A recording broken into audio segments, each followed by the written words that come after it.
கர்த்தராகிய இயேசு கிறிஸ்துவின் நாமத்தினாலே அன்பின் வாழ்த்துக்கள். உன்னதமானவருடைய பிள்ளைகள் நாம். ஆம், லூக்கா 6:36 இவ்வாறு கூறுகிறது, ஆகையால் உங்கள் பிதா இரக்கமுள்ளவராய் இருக்கிறது போல நீங்களும் இரக்கமுள்ளவராய் இருங்கள். தேவனாகிய கர்த்தர்தாமே நம்முடைய பாவங்களுக்கு தக்கதாக நமக்கு செய்யாமலும் நம்முடைய அக்கிரமங்களுக்கு தக்கதாக நமக்கு சரி கட்டாமலும் நம்மேல் தம்முடைய இரக்கத்தை பொழிந்தார். அந்த இரக்கத்தை நம்மேல் மட்டும் பொழிந்தாரா? அவருடைய நாமத்தின் மேல் விசுவாசம் உள்ளவர்களாய் அவரை ஏற்றுக்கொண்டவர்கள் எத்தனை பேர்களோ அத்தனை பேர்களும் தேவனுடைய பிள்ளைகளாகும்படி அவர்களுக்கு அதிகாரம் கொடுத்தார். யோவான் 1:12, அதாவது இந்த இரக்கத்தினால் உண்டாகும் நன்மையை பெற்றுக்கொள்வதற்கு ஆண்டவராகிய இயேசுதாமே ஒரே வழியாக இருக்கின்றார். அவரை விசுவாசிப்பதினாலே பெற வேண்டிய ஆக்கினையை பெற்றுக்கொள்ளாமல் பெற்றுக்கொள்வதற்கு தகுதியற்றவர்களாக இருந்த பிதாவாகிய தேவனுடைய பிள்ளைகள் என்ற ஸ்லாக்கியத்தை பெற்றுக்கொண்டோம். அப்படியானால் ஏன் இந்த ஸ்லாக்கியத்தை உணராதவர்களாய் இருக்கின்றார்கள்?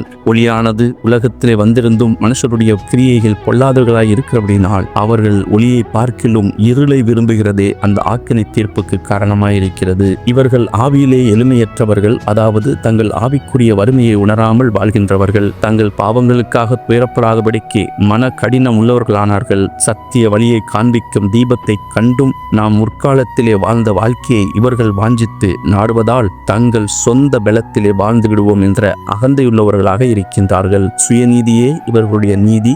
இப்படிப்பட்டவர்களை காணும்போது முதலாவதாக தேவன் நம் மனக்கண்களை திறந்து விட்டபடினாலே அவருக்கு நன்றியை தெரிவிக்க வேண்டும். அவர்களை கண்டு எரிச்சலடையாமல் அவர்களுக்காக பரிதவிக்கின்றவர்களாக காணப்பட வேண்டும். அவர்களுடைய மனக்கண்களின் குருட்டாட்டம் நீங்கிவிடும்படிக்கு அவர்களுக்கான வேண்டுதல் செய்கின்றவர்களாய் காணப்பட வேண்டும். நாம் பெற்ற இந்த பெரிதான தேவ நன்மையை அவர்களும் பெற்றுக்கொள்ள வேண்டும் என்ற இரக்கமுள்ள மனநிலை உடையவர்களாக காணப்பட வேண்டும். அப்பொழுது உன்னதமானவருக்கு நீங்கள் பிள்ளைகளாய் இருப்பீர்கள். அவர் நன்றி அறியாதவர்களுக்கு துரோகிகளுக்கும் நன்மை செய்கிறாரே. பெருமையுள்ளவர்களுக்கு எதிர்த்து நிற்கின்ற தேவனே, நாங்கள் எப்போதும் உம்முடைய சமூகத்திலே மனத்தாழ்மையோடும் இருக்கும்படிக்கு பிரகாசமுள்ள மனக்கண்களை தந்து எங்களை வழிநடத்திச் செல்வீராக.